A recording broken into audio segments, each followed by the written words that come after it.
The message came on a cold morning when was eating his breakfast alone.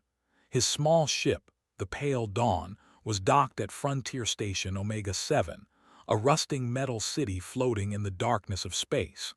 3 years had passed since the Galactic War ended, but still felt like a soldier. He still woke up reaching for a weapon that was not there. He still heard explosions in his dreams. The message was from a legal office on the Central Worlds. Captain was dead, put down his spoon and stared at the words on his screen. He remembered the captain well.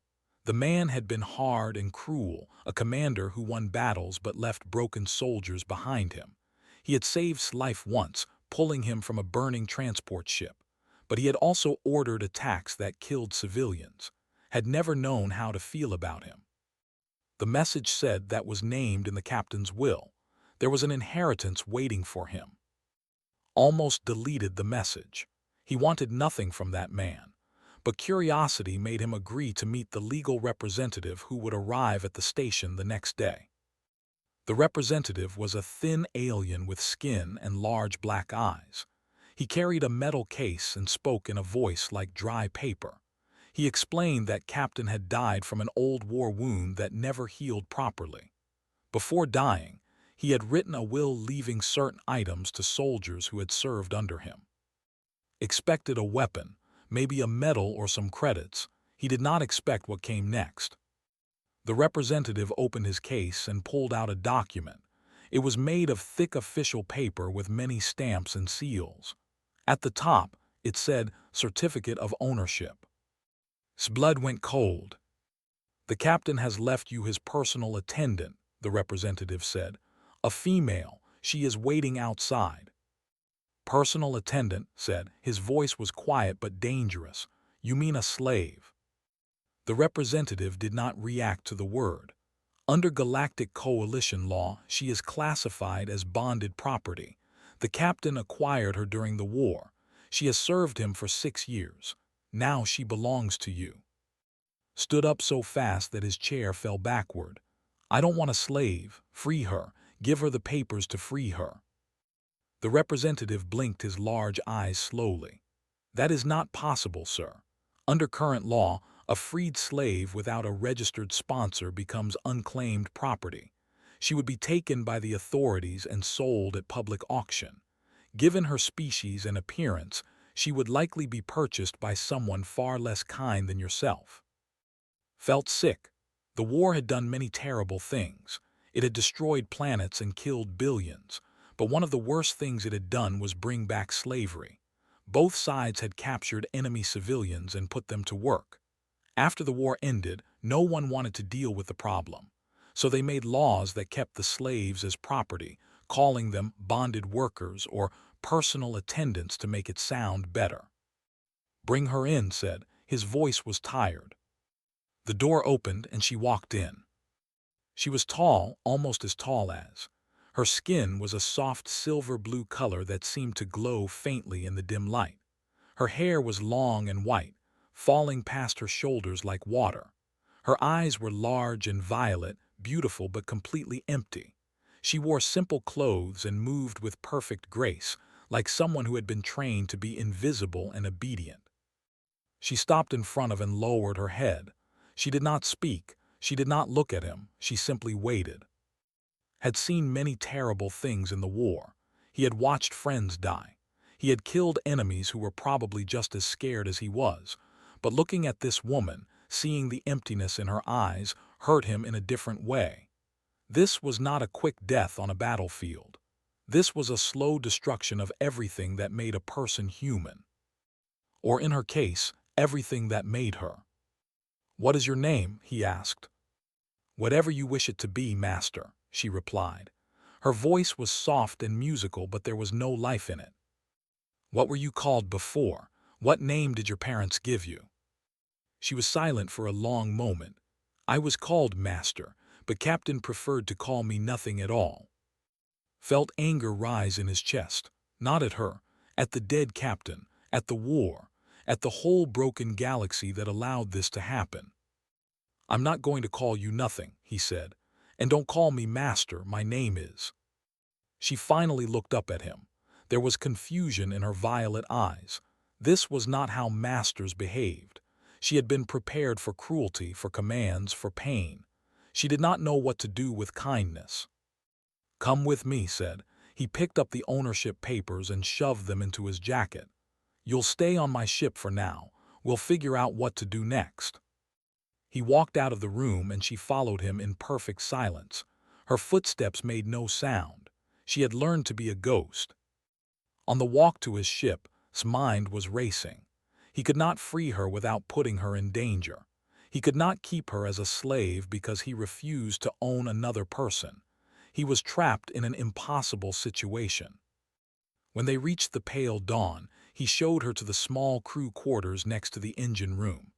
It had a bed, a small bathroom, and a window that looked out at the stars. "This is your room," he said. "You can do whatever you want in here, sleep when you want, read if you want. The door has a lock on the inside." She stared at him like he was speaking a language she did not understand. "Tomorrow we leave this station," continued. "I haul cargo across the outer systems. It's not exciting work, but it's honest. You can stay in your room or you can walk around the ship. I won't hurt you.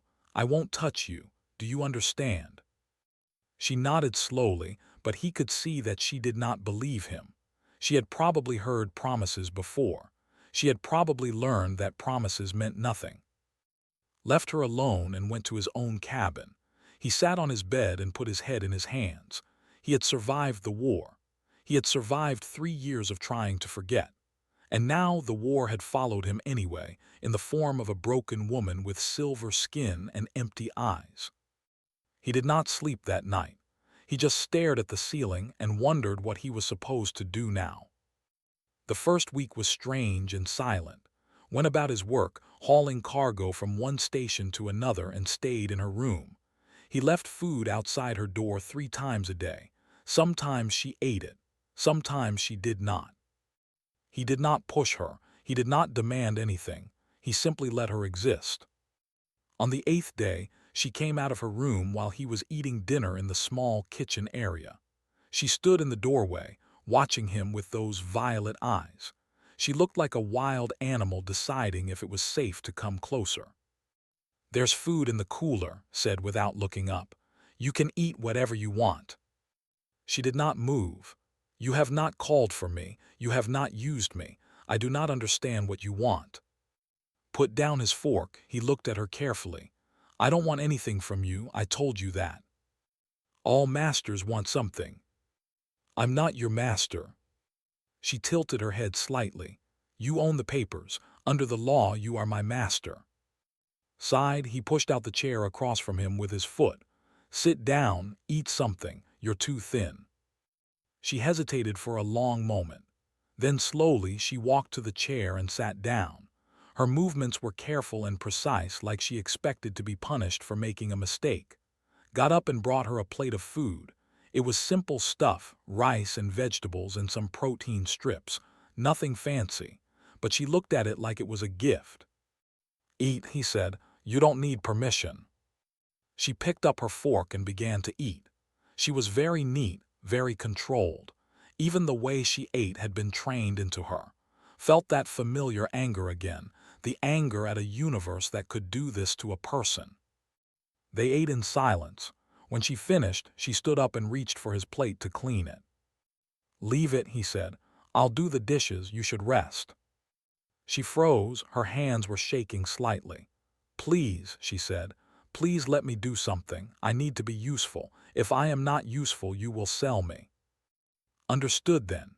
She had been taught that her only value was in serving others. If she did not serve, she was worthless. And worthless slaves were sold or worse. "Okay," he said gently. "You can do the dishes if you want. But not because I'm ordering you to, because you want to. Do you understand the difference?" She did not understand. He could see it in her eyes, but she nodded anyway and took the plates to the small sink. Over the next few weeks, things slowly changed. Started coming out of her room more often. She ate meals with at the table. She cleaned things around the ship not because he asked, but because she needed something to do with her hands. Let her do it. He knew that healing was not a straight line. Sometimes you had to take small steps. One night woke up screaming. He was back on the battlefield, surrounded by fire and death. He could smell burning flesh. He could hear his friends dying. When he finally came back to reality, his whole body was covered in sweat and his hands were shaking. He walked to the kitchen to get some water and found sitting there in the dark. "You have nightmares," she said. It was not a question. "Yes," he sat down across from her. "The war left marks on the inside, the kind you cannot see." "I know about those marks," she said quietly. They sat together in the darkness for a long time. Neither of them spoke, but something passed between them, a kind of understanding. They were both broken. They were both haunted by things they could not forget. The next day, asked her if she wanted to learn how to fly the ship. Her eyes went wide. "Slaves are not permitted to operate vehicles." "You're not a slave on this ship," he said. "You're crew, and crew needs to know how to fly in case something happens to me." He showed her the controls. She learned fast, faster than he expected.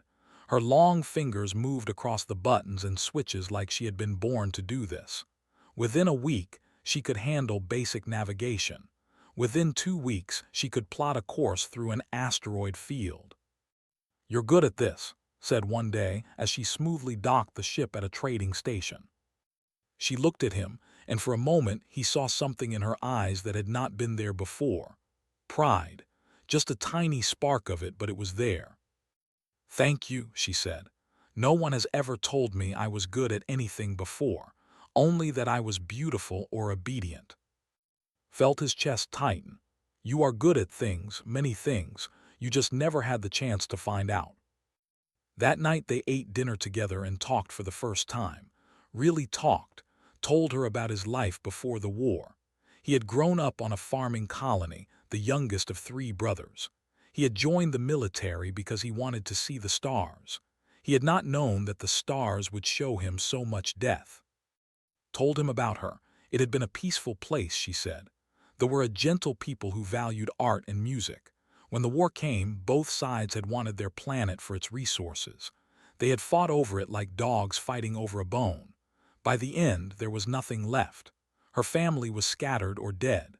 She had been taken when she was barely an adult, sold and resold until she ended up with Captain. "I am sorry," said. The words felt small and useless. "It was not your fault. It was my species. Humans started the war. Humans also ended it." She looked at him with those violet eyes. "And one human is trying to help me now. I am learning that not all humans are the same." Smiled. It was a small smile, just a little curve of his lips. He had almost forgotten how to smile. Later that week, something happened that changed everything. Was trying to fix a broken pipe in the engine room and hit his head on a low beam. He swore loudly and stumbled backward, nearly falling over. And laughed. It was a short sound, quickly covered by her hand. Her eyes went wide with fear, like she expected to be punished for showing emotion. But just stared at her. He realized that he had never heard her laugh before. It was a beautiful sound, light and musical, like wind chimes in a gentle breeze. "Your face," she said, her voice muffled behind her hand. "You looked so surprised." "I did hit my head pretty hard," he admitted. She lowered her hand. The ghost of a smile was still on her lips. "I apologize, I should not have laughed." "Don't apologize," rubbed the bump on his head. "Laugh all you want, it's a good sound." She looked at him for a long moment. Then she smiled, really smiled for the first time since he had met her. It transformed her whole face. She was beautiful before, but when she smiled, she was radiant. "Thank you," she said quietly, "for everything. I do not understand why you are so kind to me, but thank you." Did not know what to say, so he just nodded and went back to fixing the pipe. But inside his chest, something warm was growing, something he had not felt in a very long time. He was starting to care about her, and that scared him more than any battlefield ever had. 2 months had passed since came aboard the Pale Dawn. The ship needed supplies and had to stop at Meridian Station, one of the largest trading hubs in the outer systems. It was a busy, crowded place full of merchants, travelers, and people who made their living in the shadows. "You can stay on the ship if you want," told as they approached the station. "I know crowds can be difficult." She shook her head. Her white hair swayed with the movement. "I want to come. I have not been outside the ship in 2 months. I want to see what the universe looks like when you are not a slave." She had stopped calling herself a slave recently. She had started calling herself crew. It was a small change, but it meant everything. They docked at the station and walked into the crowded market together, stayed close to, her violet eyes taking in everything around her. There were beings of 100 different species here, buying and selling goods from across the galaxy. Music played from somewhere. Food vendors shouted about their products. It was chaotic and loud and alive. "It's so bright," said, almost to herself, "and everyone is free to go wherever they want." Watched her face. He saw wonder there like a child seeing the ocean for the first time. He realized how small her world had been. A ship, a room, 4 walls. Now she was seeing how big the universe really was. They bought supplies and food. Let choose some things for herself. She picked out a small plant in a pot, a thing with blue leaves that would grow in the ship's artificial light. She held it like it was made of gold. "No one has ever let me choose anything before," she said. They were walking back to the ship when trouble found them. A man stepped in front of them, blocking their path. He was human, older than, with hair and expensive clothes. Behind him stood 4 large guards with weapons at their belts. "Good evening," the man said. His voice was smooth like oil. "I am Lord Song. I noticed your lovely companion while you were shopping. If I am not mistaken, quite rare these days." Stepped slightly in front of. His body had already shifted into a fighting stance without him thinking about it. Old instincts from the war. "She's not for sale," he said flatly. Lord smiled, but there was no warmth in it. "Everything is for sale, friend. It is simply a matter of price." He looked past that. His eyes moved over her body like she was an object to be measured. "I see the marks on her wrists. She is bonded property, yes. I will give you 50,000 credits for her. That is more than fair for used goods." Felt grabbed the back of his jacket. Her hand was shaking. "She is not for sale," repeated. His voice was colder now. "Not for any price." Lord's smile faded. "That is disappointing. I am a collector, you see. I have many beautiful things. She would be well cared for in my collection." "She is not a thing." "Under the law, she is exactly a thing." Lord stepped closer. "You are a cargo hauler, a nobody.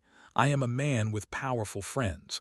Are you sure you want to make an enemy of me over a slave?" Stared into the man's eyes.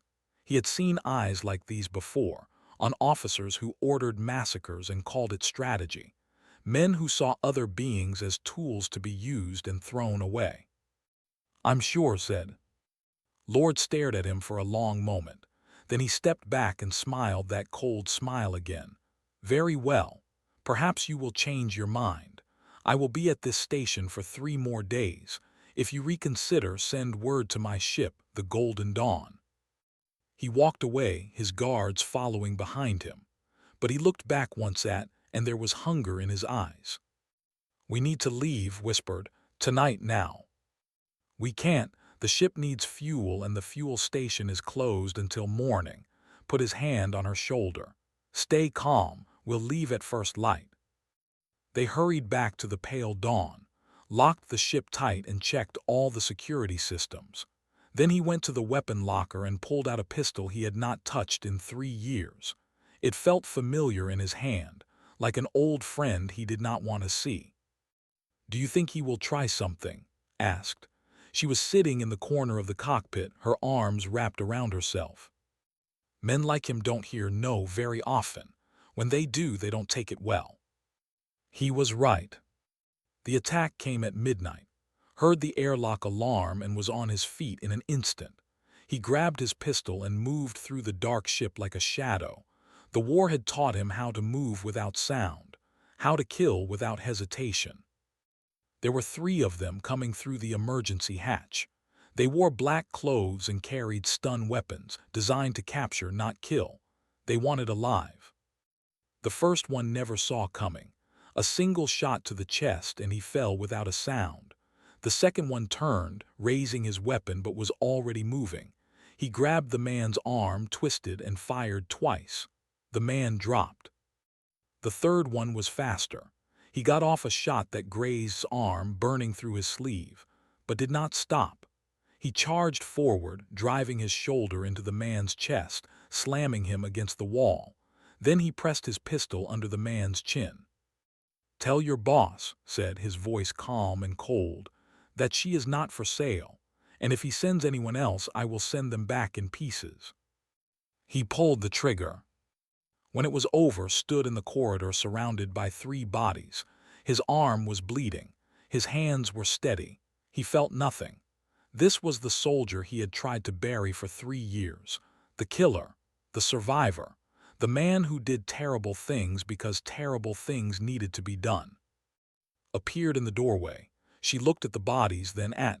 There was no fear in her eyes, only something he could not identify. "You killed them," she said. "Yes." "For me." "Yes." She walked toward him, stepping over the bodies like they were fallen branches. She took his wounded arm gently in her hands and looked at the burn.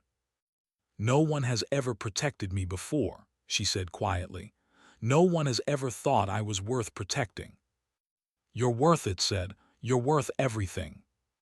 She looked up at him. Her violet eyes were bright with tears that did not fall. "We have to run." "I know." They dragged the bodies off the ship and left them in the docking bay. Then they took off, even though the fuel tank was not full. They would find another station, another place to hide, but they could not stay here. As the pale dawn flew away from Meridian Station, his friend called on the communication system. She was a mechanic who worked on the outer stations, one of the few people trusted. "What did you do?" His voice was worried. "Lord is putting out a bounty, 50,000 credits for the return of his stolen property. He's saying you kidnapped his slave." "She's not his slave. She's not anyone's slave." "I know that, you know that, but the law says different." Paused. "Be careful. There are a lot of hunters who would do terrible things for 50,000 credits." Looked at who was sitting in the co-pilot seat. She had heard everything. Her face was pale, but she was not crying. She was not running. She was sitting straight, her chin raised like a person who had decided to face whatever came next. "Let them come," said. "I've killed worse men for worse reasons." He ended the call and set course for the frontier. The wolves were at the door, but this time the sheep had a guard dog. And the guard dog had teeth. Was the kind of place people came to when they wanted to disappear. It was a small mining world at the edge of known space, covered in dust and black rock. The air smelled like metal and fire. The people who lived there asked no questions and expected none in return.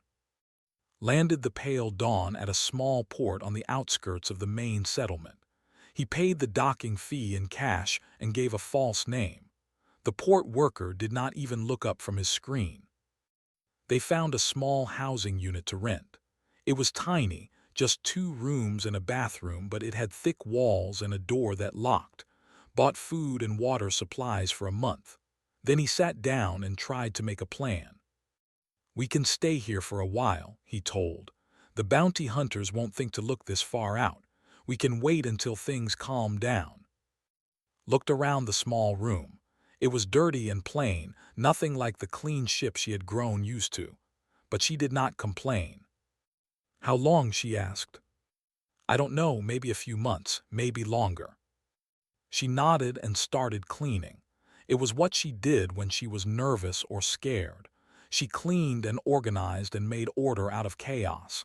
Let her do it. He understood needing something to do with your hands. Days turned into weeks. Found work at the mining center, doing repairs and maintenance on the equipment. It was hard labor, but it paid in cash and no one asked about his past. Stayed in the housing unit during the day, reading books on a small device had bought her. At night, they ate dinner together and talked about small things. Their lives became routine. Wake up, work, eat, sleep. But underneath the routine, something was changing. Noticed that smiled more often now. She laughed at jokes. She argued with him about which food was better and which music they should listen to. She was becoming a person, not just a ghost. He also noticed that he looked forward to coming home. For 3 years after the war, he had lived alone because he could not stand being near other people. But now, he found himself rushing through his work so he could get back to the small housing unit. Back to her. One night, he came home to find her crying. She was sitting on the floor by the window, her knees pulled up to her chest, her white hair covering her face like a curtain. Her shoulders were shaking with silent sobs. Knelt down beside her. "What happened? Are you hurt?" She looked up at him. Her violet eyes were red and swollen. "I remembered something today, my mother's face. I had forgotten it. For years I could not remember what she looked like, and today suddenly I remembered." She started crying harder. Did not know what to do. He had never been good with tears, but he sat down beside her and put his arm around her shoulders. She leaned into him, pressing her face against his chest. "She used to sing to me," said between sobs. "When I was small and scared, she would sing. I cannot remember the words anymore, but I remember her voice." They sat there for a long time, held her and let her cry. He did not say anything because there was nothing to say. Some pain had no cure, you just had to survive it. When her tears finally stopped, she pulled back and looked at him. "Why are you doing this?" she asked. "You could have sold me, you could have let them take me. Why are you risking your life for someone like me?" Thought about the question. He had been asking himself the same thing for weeks. "Because you deserve to be free," he said finally. "Because the war took too much from too many people. Because I cannot fix all the broken things in this universe, but maybe I can fix one." She stared at him. Then she reached up and touched his face. Her fingers were cool against his skin. "You are a good man. Whatever the war made you do, whatever darkness you carry, you are still a good man." No one had said that to him in a very long time.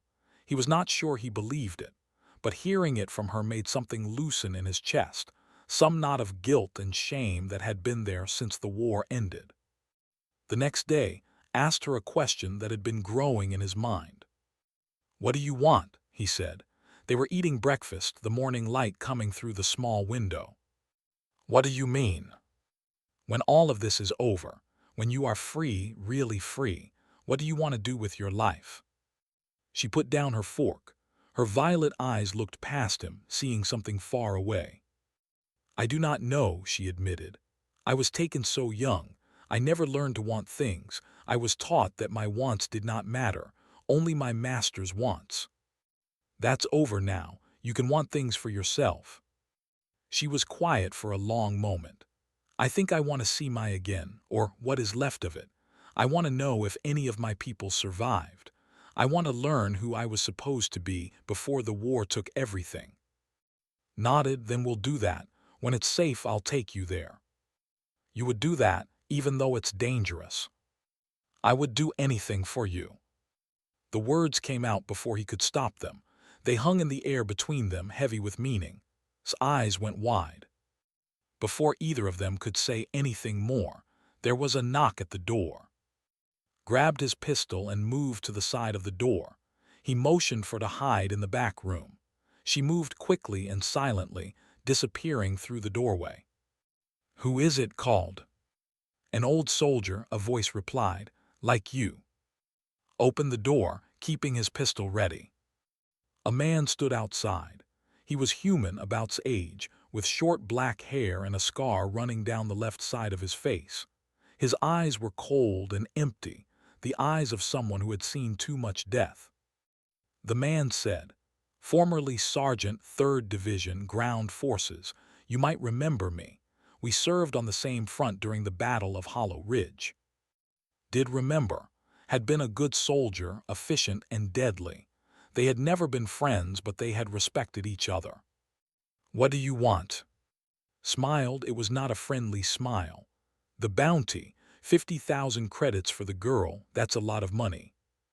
Raised his pistol. She's not for sale. I know, that's why I'm here to take her. Did not seem worried about the weapon pointed at his face. Listen, I understand she's pretty. Maybe you've grown attached, but this is business. Give her to me and I'll let you walk away. I'll even give you 10% of the bounty. 5,000 credits just for stepping aside. No. Sighed. I was hoping you would be reasonable. We don't have to fight. We were brothers in arms once. The war is over, and I'm not giving her up. The war is never over, not for men like us. Step back. You have until tomorrow night. Think about it. 50,000 credits can buy a lot of forgiveness, a lot of new beginnings. He turned and walked away, disappearing into the streets of. Came out of the back room. Her face was pale. He will come back with others, she said. We should run. Shook his head. No more running. I'm tired of running. Then what do we do? He looked at her. She was afraid, but she was not broken. She was standing straight, her hands steady, waiting to hear the plan. She trusted him. She believed in him. We fight, he said. We fight and we win, and then we go find you together. She moved closer to him and took his hand. Her fingers wrapped around his. Together, she repeated. It was a promise. It was a beginning, and knew in that moment that he would die before he let anyone take her away. The message came the next morning. Lord himself was coming too. He had grown tired of waiting for his hunters to bring results. He was bringing a small army of mercenaries to take what he believed was his property.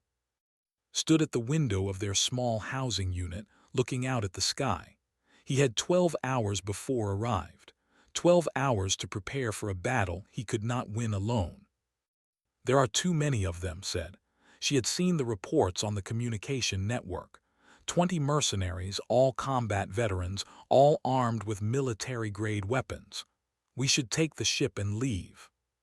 They'll follow, they'll always follow, turned from the window. I'm ending this here today.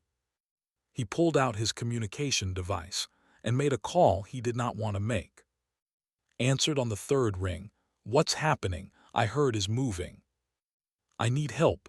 I know I have no right to ask, but I'm asking anyway.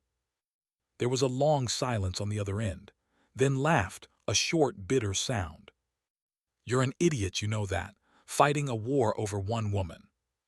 She's not just one woman. She's a person who deserves to be free. And if I don't fight, then what was the point of surviving the real war? Another silence, then sighed. I know some people, veterans like you who never quite fit back into civilian life. They owe me favors, I'll call them. I can't pay them. They won't want payment, they'll want to fight, trust me. She paused. Hold on for 6 hours, I'll be there. She ended the call, looked at. We have 6 hours, he said. Let's prepare. They turned the housing unit into a fortress, set up barricades and firing positions. He placed traps at the entrances. He loaded every weapon he had and taught how to use a pistol. I don't want to kill anyone, she said, holding the weapon like it might bite her. Then aim for their legs, but if it comes down to your life or theirs, choose yours. He adjusted her grip. You are worth more than any of them, remember that. When arrived, she brought 7 others with her. They were rough-looking men and women, and hard-eyed, the kind of people who had seen the worst of the war and survived. They nodded at like old friends, even though he had never met most of them. Said you're protecting a slave from some rich collector, one of them said. He was a big man with a mechanical arm, a replacement for something lost in battle. Said you're too stupid to run. That's right. The big man grinned. I like stupid, count me in. They spread out around the settlement, taking positions on rooftops and in alleyways. The locals had already disappeared, sensing the coming violence. The streets were empty and quiet, like a ghost town. Arrived at sunset, his ship landed in the center of town, a massive transport vessel that dwarfed everything around it. The ramp lowered and mercenaries poured out, taking defensive positions. They were professional and disciplined, moving like soldiers. Then himself emerged. He was dressed in expensive clothes, a heavy coat lined with fur, looking completely out of place in this dusty mining town. But his eyes were sharp and cruel, the eyes of a predator who had always gotten what he wanted. Shouted into the empty streets, "I know you're here. I know you've gathered some pathetic resistance. It doesn't matter. Give me thee and I will let you and your friends live. Refuse, and I will burn this entire settlement to the ground." Stepped out from behind a barricade. He stood alone in the street, his pistol at his side. "You came all this way for one woman," said. "That's a lot of trouble. She is valuable, are rare, and she is particularly beautiful. I collect rare and beautiful things," smiled his cold smile. "And no one tells me no, it's a matter of principle now." "Principles are funny things," said. "I have some too. One of them is that people are not property. Another is that I protect what's mine. She is not yours. She belongs to whoever holds her papers, and soon that will be me. She belongs to herself. The papers don't matter." Laughed. "What a romantic, fine, have it your way." He raised his hand to signal his mercenaries. Raised his pistol. The battle began. The first volley came from the rooftops. His veterans opened fire, taking down 3 mercenaries before they could react. The mercenaries scattered, seeking cover, returning fire. The sound of weapons echoed through the empty streets. Moved like a ghost, using the buildings and barricades for cover. He had fought in worse places against worse odds. He fell into the rhythm of combat, the cold focus that had kept him alive through the war. 2 mercenaries came around a corner. He shot them both before they could raise their weapons. 3 more tried to flank his position. He threw a smoke grenade and moved to a new spot, taking them down one by one as they stumbled through the haze. Around him, his allies fought with the same brutal efficiency. The big man with the mechanical arm was like a force of nature, smashing through enemies with his metal fist. Provided covering fire from a high position, her shots precise and deadly. But there were too many mercenaries. For every one that fell, 2 more seemed to take their place. Allies started falling. The big man took a shot to the shoulder and went down. Another veteran was killed trying to protect him. The battle was turning. Then something unexpected happened. Appeared in the street holding a pistol in her shaking hands. She was not supposed to be there. She was supposed to stay hidden, stay safe. But she had come out anyway. "Get back!" shouted. She did not listen. A mercenary came at her and she raised her weapon and fired. The shot hit him in the chest. He fell. She looked at the body, her face pale, her hands trembling, but she did not run. "I am done hiding," she called out. "I am done being afraid." Felt something swell in his chest. Pride, love, he was not sure which, maybe both. He fought his way to her side and together they pushed forward. They were no longer just 2 broken people trying to survive. They were partners, warriors, free. The mercenaries broke. They had not expected this kind of resistance. They started falling back towards ship. Pushed forward until he found himself face to face with himself. The collector had drawn a small pistol, but his hand was shaking. He was not a fighter. He was a man who paid others to fight for him. "All of this," spat, "for a slave. You've killed my men, destroyed my reputation, all for a piece of property." Pointed his weapon at its head. She was never property, she was always a person, you just couldn't see it. She's an alien, a lesser species. There are no lesser species. There are only lesser people, and you are the smallest person I have ever met. His face twisted with rage. He raised his pistol. Fired first. The battle was over.